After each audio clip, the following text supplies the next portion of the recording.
I'm Father Steve Melalonga. I'm a priest of the Diocese of Wheeling-Charleston, and in 2023, I've been a priest for 23 years. I grew up in Elkins.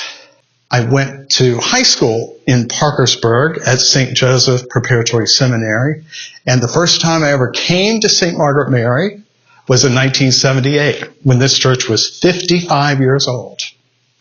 We came here as a choir to sing, and I remember entering the front door and peeking through from the vestibule into the sanctuary and seeing the mosaic of Jesus the vine grower and We're the Vines, and thinking, why is Jesus in seaweed? But I was only a kid. I came back to St. Margaret Mary in 1990 as a deacon. I was assigned here.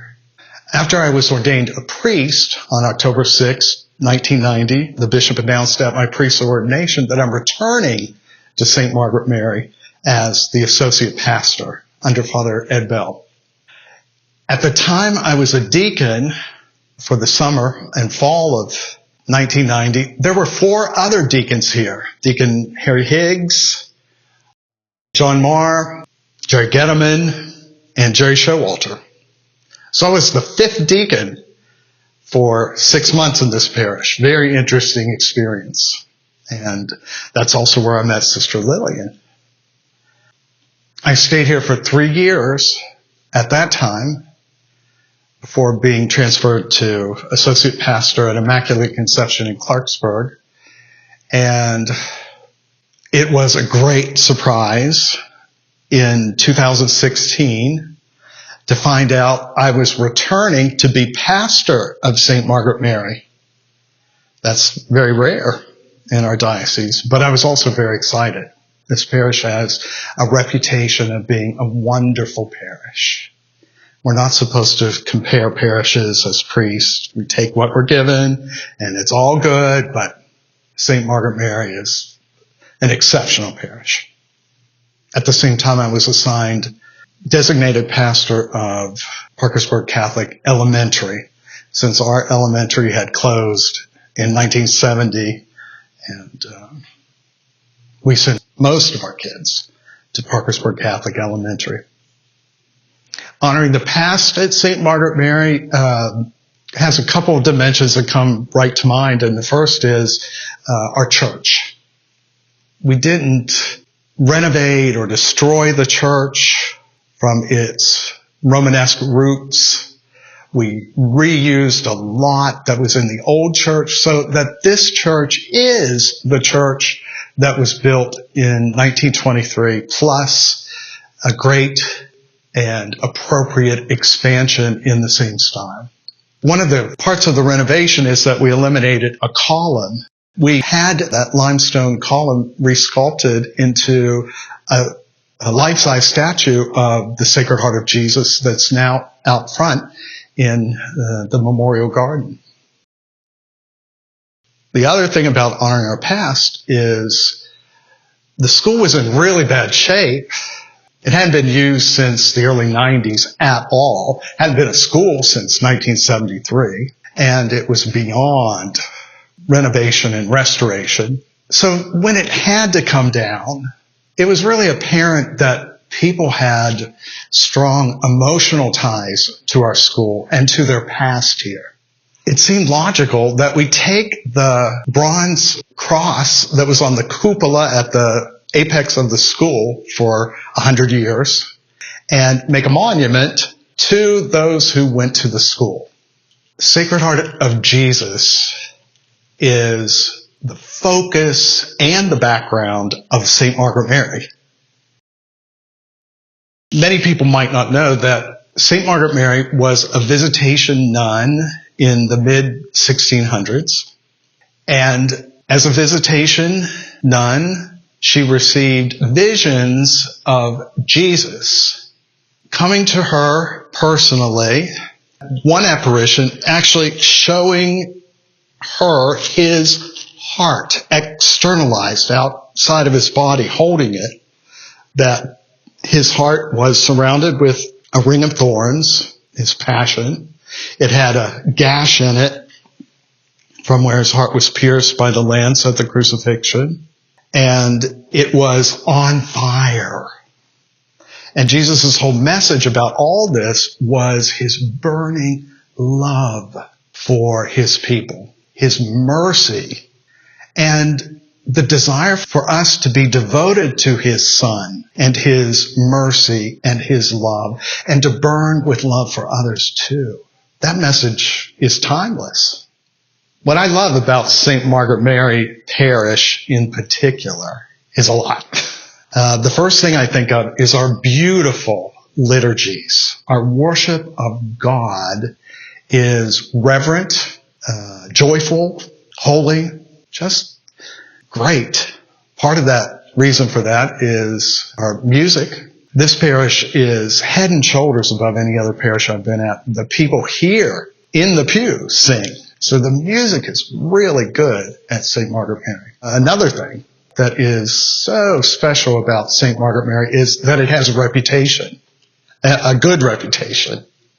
That our reputation is being very mindful of those in need, providing service for utility assistance, prescriptions, feeding the hungry. There's been a food cupboard for as long as I can remember. When I was here originally, there was a clothing closet, and we didn't close it because we didn't want to have it. It's that it wasn't needed anymore. There's so many others.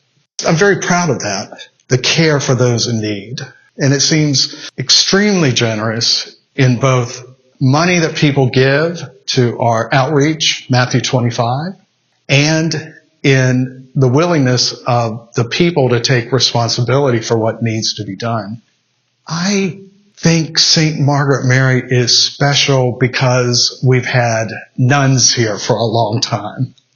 The Sisters of St. Joseph of Wheeling have been an integral part of the parish life as well as pastoral ministry until just a few years ago. But even in the midst of having the Sisters of St. Joseph here, we've had other orders and Sister Lillian Marie Slade. Sister Lillian is an exclaustrated member of the Visitation Sisters who came to the Visitation Convent after a long decades of marriage. I think her husband died at 50, and her entrance into the enclosure of the Visitation Sisters was at 52. But more or less since that time, almost 40 years, she's been associated with pastoral work, teaching, and the ministry of prayer that has been a real engine for helping our parish be what it is, which is very good. Father Bell and I used to joke. We never said when Lil dies. We would say if Lil dies. Sister Lillian died 9 months ago, right before Christmas of 2022, at the age of 105. For her, that was much too long. For us, it was much too short. In that shrine, there will be a statue carved in Italy, in Siena, in 1375, of the Blessed Mother and the Infant Jesus. And I'm very proud that I myself have named that image of Mary, Our Lady of Parkersburg. It's an honor of Sister Lillian. I love the stained glass at St. Margaret Mary. I love the original stained glass that's in the upper story of the church, and I love the windows that were installed in the renovation of 1993. They're exceptionally beautiful. We had a liturgical designer, Willie Malarche, from upstate New York, help us in the design and execution of those windows. And I like that they're dedicated to people that were, maybe still are, parts of the parish family. We didn't get rid of anything old, and we added things that were beautiful. COVID was very challenging. We started out on March 17th, 2020, with no in-person masses, Sunday or weekday. And the church was completely closed for weeks, a few months. And then it was opened under fairly strict social distancing guidelines. Bishop Brennan felt it was very important to keep people safe. And as far as I know, all the protocols we did kept everyone in the diocese from contracting COVID at Mass, traceable to at a Mass, and none here in the parish. COVID also gave us the chance to broadcast the Mass. Some people think that the broadcast of the Mass is a substitute for the Mass, that they can watch online and that's their attendance at Mass. But we eat here at the Eucharist. And that's what is fundamental to Catholicism. But those that can't come, the shut-ins, those in nursing homes, those who are physically disabled for whatever reason or for whatever length of time, those that are away and have attended Mass somewhere else can tune in and watch live or watch on the Facebook page the Mass as it happened. So that's making a big impact. Just emphasize to anyone that watches, it's not a substitute, but I'm glad it's there for those that need it. My name is Donald B. Kinchelow. I'm 100 years old. I went from here from the first grade to the 8th. I had Sister Mary Chantal. Then we moved to the next room with Miss McDonough. And then the next room for Sister Katharina, who was the tops. She's the boss. When she said jump, you jump. She was a very fine teacher. Very strict about things and very kind about things. And I think the world of her. We always come over here during class time and learn the hymns. The church would be warm, but sometime when it got real cold in the wintertime, the school got cold with the boiler room, but we got along okay. I was looking at the stained glass windows when I was little, probably more than I should. But there was one that said that it was paid for by the children of the school. And he said they would bring in their pennies and their nickels. And it was during the Depression, so they didn't have very much. And they eventually got enough to make one of the stained glass windows. And it said, "From the children of St. Margaret Mary's." And I always thought it was so neat. I always wanted to sit next to it. When they changed the church, I was worried about the window. And I just found out the other day that it's still here. I went to Parksburg High School and graduated. Before I went, Sister told us all, get that college course. And being in the Depression, not a dime in the whole family, I never had any dreams of going to college. I wanted to take a shop course or whatever they had. But I went there, and when I signed up for the college course. Here I was taking language and mathematics, and I didn't know what I was going to do with it. So I finally finished high school and graduated with the college course with no thoughts of ever going to college. I joined the Navy, and I was in World War II. I was in Washington, D.C. when they bombed Pearl Harbor, and after 4 years, I was overseas 4 years, and when I come home, they offered the GI Bill. And I had the college course, didn't I? And I don't know how Sister knew that, but I went to Xavier University in Cincinnati, and I graduated from there after 4 years. So then I had a degree, and I was able to get a job and do a good job, get to work. I think that there are a lot of opportunities for women in the church. This past year, I helped with the Synod, which was something where the Holy Father was looking for the opinions from the entire people of God, the entire church worldwide, and I helped facilitate some of that. But then within that, we were asking opinions of where people think the church should go and what the church's needs are. And within that, we really did learn a lot about what our parish is looking for too, and some things that within our parish. And there really haven't been any changes implemented at this point. I know worldwide, really, there's a lot of thinking that's still taking place as far as that goes. But I know on a parish level, I'm sure that we'll see some changes and some things having to do with the things that were brought up at the listening sessions from the synod. Right now, the Pastoral Council is really looking at what are the needs of the church. The Pastoral Council looks at kind of the big picture and what are the things that our church is being called to do for our community, for the people of God, for people in general. And we've really started looking at a lot of ways to get people more involved, to get people who are already at church more involved in their community, and people maybe who have drifted away, bringing them back, and even reaching out to people who have never been part of the church. So we're undertaking some steps right now to really try to bring more people in and help us all be more active within our parish and within our parish family. My name is Luke Zyla. I am the facilities manager here at St. Margaret Mary Church.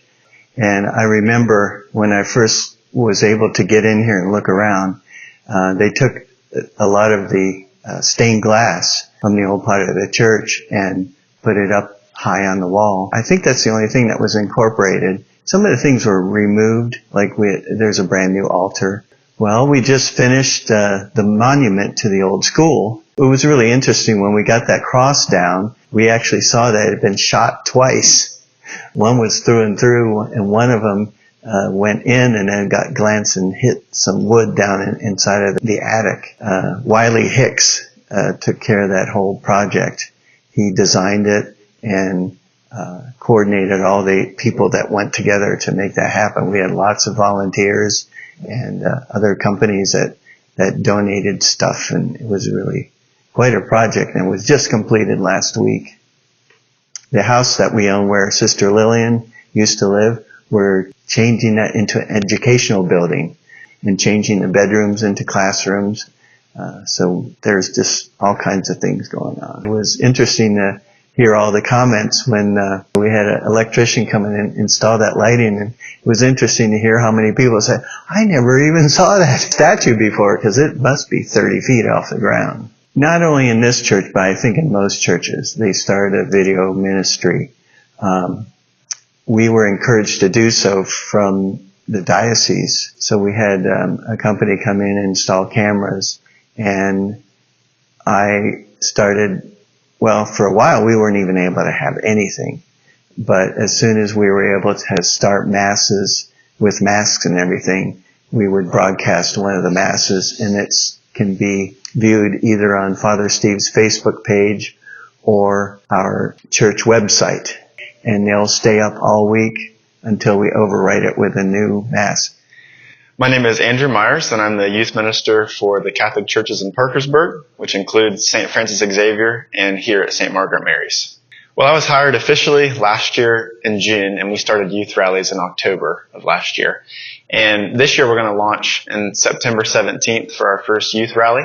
So we work with Skate Country as well as the Scoey Brothers Flashback Arcade, the Elite Sports Center, and then various events at City Park like indoor ice skating or the pool outside during the summertime. And then on the weeks that we're not doing community events, we're going to be at our newly remodeled youth room, which is at St. Francis Xavier currently. And we're excited to welcome in middle school and high school students to come develop their Catholic faith. Worship music has been a big part of my life, and I've been able to bring it into the ministry with the youth recently.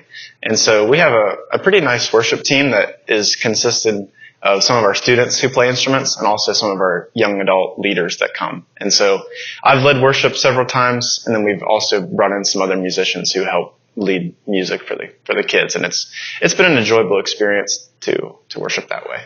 My name is J.D. Benson, and I'm the director of music at St. Margaret Mary. I feel that music is a huge part of our parish. Over the years, we've had choirs that sang in the choir loft. And then when we did the renovation, we moved the choir downstairs here. Currently, I play piano and organ. I have a bass guitar player, a guitar player, 2 trumpet players, and we average around 15 members to 20 members in the choir. So it's just a nice little sub-family of St. Margaret Mary. I get a magazine quarterly from our music publishing company, and they have some suggestions as to what music fits the readings and different things that are going on each day.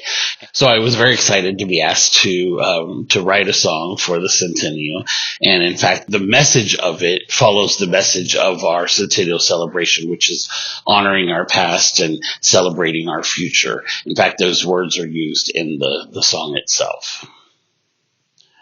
So once we did the renovation in 93, I think that was, we moved the choir downstairs. We purchased the Allen organ, and we have a grand piano that we currently really don't use as much as we probably should, because we've been gifted with an electronic piano.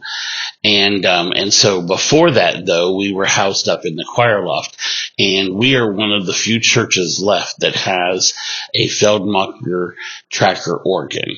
There are very few of them left in the United States. And currently, my favorite song that we do here is a new one that we've been doing called Drawn to You. I really just like all the songs we do, and just sitting back and listening to the whole congregation sing is what just fills my heart. I'm Anna Hughes. I'm the last of 6 children of my mother's, and we've been parishioners here for 61 years. I've been here 54. My name is Mary Hughes Maskell. I'm the middle child of Mom's Brood. I've been a parishioner for 60 years, and our family has been here for 61. I'm Ann Hughes, the mother of my 6 siblings. We came from Clarksburg. We've always loved this church, met so many dear friends and wonderful people, and I think they've all helped me with raising my children. I have many fond memories of growing up in this parish and attending St. Margaret Mary School and Parkersburg Catholic Elementary and also Parkersburg High School. We have in the Hughes family 21 baptisms. We had 19 First Communions. We have 9 weddings, 19 confirmations, and 1 funeral when we lost our father in 2020. Those are wonderful memories, each and every one of them. And I also have lovely memories of attending elementary school just right across the way at St. Margaret Mary School. The nuns were so kind. My 2nd grade teacher was Sister Mary Patricia. Through her example of kindness and love and teaching, I think it sparked that drive in me as a child to want to become a teacher. Mm-hmm. And I just remember what an ordeal it was, but Mom got us all ready and dressed and ready for church. And we all came as a family, and I think that was really important growing up. That was central to our life. So St. Margaret Mary's was a second home, and being close to our neighborhood, so many of the families who came to church here, we played with. As a parish family, they instilled values and love, friendship, and spirituality. And I know as I was raising my children, I drew upon the strength of this parish to help me, through good times and bad, raise my children so that they could be the best they could be. So St. Margaret Mary's has served our family in many capacities. And we were very lucky. We had wonderful parents. I think something my mom would say is the biggest gift that her parents gave to her was her faith. Her life has been so easy. My father worked on the railroad, and he was gone a lot. And she raised 6 kids, and we got to all our basketball practices and where we needed to go. She attributes her great faith to making her life easy. And I know in today's world, we need those values. They guide us. And St. Margaret Mary has always felt like the North Star. It was always there for us. I think it's also very important to mention the leadership of St. Margaret Mary Church. I know we truly appreciate, the parish council and what they give and the time that they put into our church. But I think we'd be amiss if we didn't mention the many wonderful priests, the deacons, all of the individuals who have given so much of their lives to our church, to the family of St. Margaret Mary. When my father passed, it was wonderful that we had the opportunity to call Father Steve And he came and he said he couldn't remember the last time he had got to witness such a happy death. And it really was, it meant a lot to us. Absolutely. I know Father Bell and I formed a wonderful relationship. We always went to Weight Watchers together, which most people don't know. And I learned, I really got to appreciate him on a personal level in addition to being my parish priest. Mm-hmm. The greatest gift that my parents could ever give me was passing down the faith. My name's Ann Garvin. I've been a member of St. Margaret Mary's Church ever since I was baptized here many, many years ago. And I've taught at the Parkersburg Catholic Elementary School for 37 years now. Hi, I'm Leanne Sturm, and I've been a member of St. Margaret Mary since about 45 years. And I've taught at Parkersburg Catholic Elementary for around 20 years. This is my 21st year. When I first got out of college and came back to live here in Parkersburg, we had a very close-knit group of friends that we did children's liturgy with, which actually was ones that have received First Communion already over to the parish hall. But it was neat to watch it evolve into what it is now. Just warms my heart on Sundays when it's my turn to do children's liturgy, and I have a whole bunch of little ones following me. I've enjoyed getting to spend the time with students that I've either already taught or I will be teaching, but also getting to know students in the parish that attend the public school.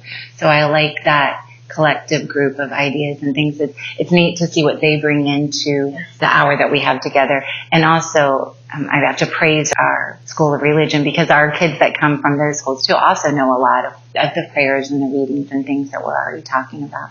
So it's neat to get the two dynamics together. We switched from another church, and this church was very welcoming to her at a time when she needed it, which then fully impacted my brother and I. So we grew up in the church. I was married in the church. My husband became Catholic in this church, and all three of our children were baptized here. So even when we lived away for a couple years, we still remained parishioners here. I just always felt compelled, this is my home. And I hope one day that my children, when they're adult, I have adult children now, I love when they come back and they're able to participate in the Mass, and we sit in the seats that we sat in since they were little and since I was younger. So it just is home, I think, when I think of St. Margaret Mary. That's what I think of as home.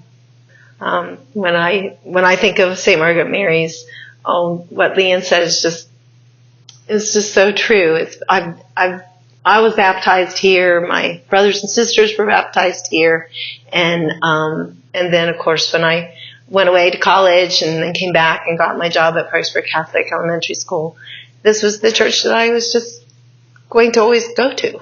And so, I was married here, and my kids were baptized here and received First Holy Communion, and my daughter and sons, they were altar servers, and I just watched everything grow. And then most recently, I watched my dad's funeral happen here. I think the growth of our families and people coming back to West Virginia and settling in our area is really going to help build the church for the future. I love how Andrew Myers and his committee have started the youth program again. I think our youth is going to be a huge push for the growth of our church and the success in the further 100 years of our church. Jim Wharton, and I went from 1961 through 1969. I'm Steve Wharton, and I went from first grade through third grade, 1970, the last year the school was open. I guess my favorite memories they'd have to include my first Holy Communion. I just remember training for it, having our first confession with Father Sherman, who was a little hard of hearing. So he'd ask you to repeat yourself a little bit louder, but that was a very special moment in my life. Some of my favorite teachers, Mrs. Lincoln, I believe, but she taught spelling, and the winning team would get the homemade fudge that she made. So we were all very good spellers. Sister Nicodema was my 8th grade teacher. She was a good instructor as well. And so a lot of pleasant memories. I think one of my fondest memories would be my mother or father would drop us off, and day would begin with morning mass. And my parents would stay for mass. There was always siblings in the school with me. So Jim's 8th grade year, there were 6 Whartons in the 8th grades. And the 2 grades that didn't have Whartons, my cousins John and Jim Flood, who lived across the street from us, they were in there. So the school is very important. Basically, my situation was my family, my neighborhood, and my parish, and that was it. Oh, I brought the class book, and this is actually from 8th grade year. So it's very interesting. It's got pictures of all the classes. You know, they had the altar boys. You can see quite a lot of altar boys, and you compare that with now. The newcomers, which was interesting. Basketball and first communion. This was the year I made my first communion. I was dressed in white, except I got alligator shoes. For my dad let me pick any kind of shoes. So I got some alligator green shoes to wear for first communion. And I always felt special because then we get to drink ginger ale. And to me, that was always, I knew it was a special occasion. We were part of a family of 12 children. I was the fourth oldest, and I remember the baptisms that we would have here in the church. And we would all gather, all the kids, my parents, our grandparents that were here, aunts and uncles, and it would be a joyous time whenever another family member was baptized.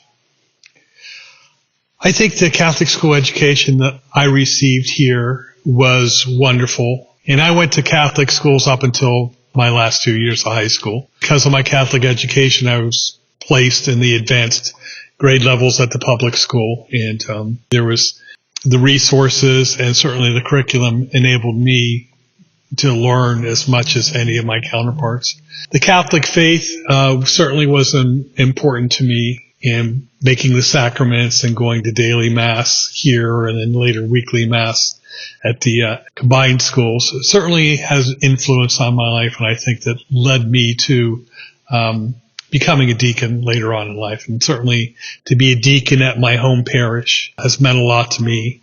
And to be there where my father-in-law is a deacon, and to serve in that capacity and see the people in the parish has been very gratifying to me. And now the people I went to school with and their parents stayed here, meet with them sacramentally, usually like at funerals and things like that. But it's kind of the whole circle of life.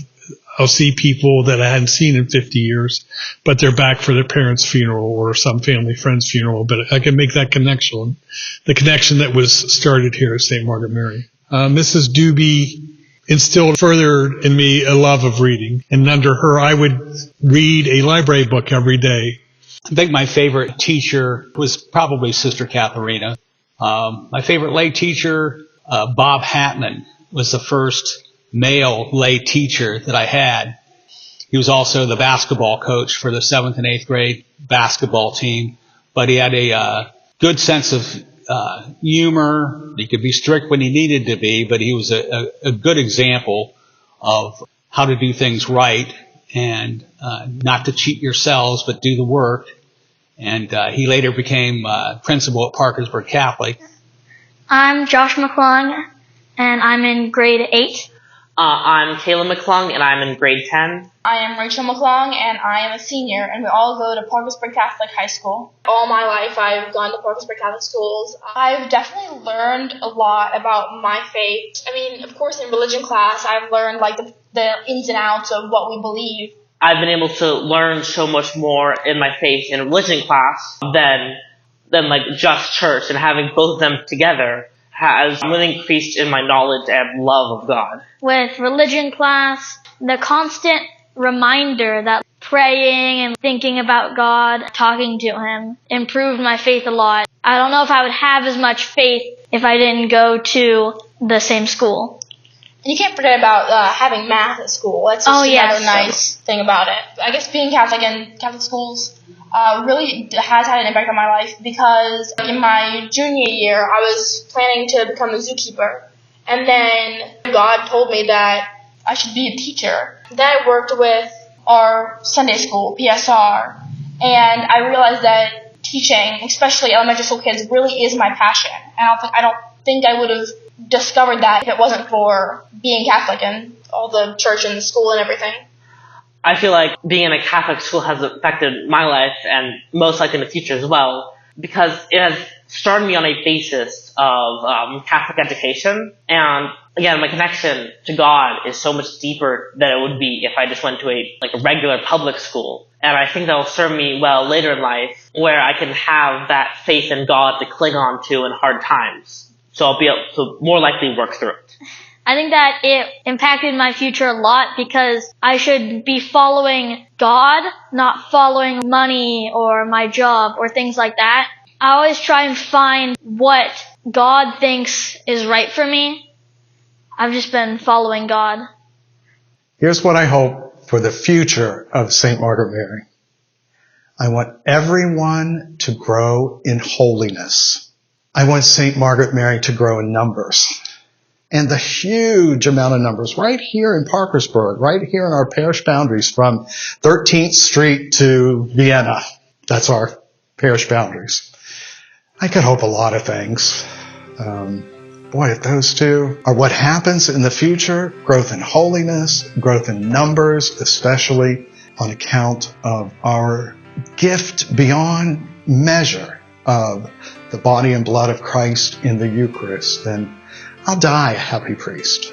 I hope I don't die soon or die here, but if that's what happens at St. Margaret Mary's, I think that's a fitting and a legacy that would make me very happy.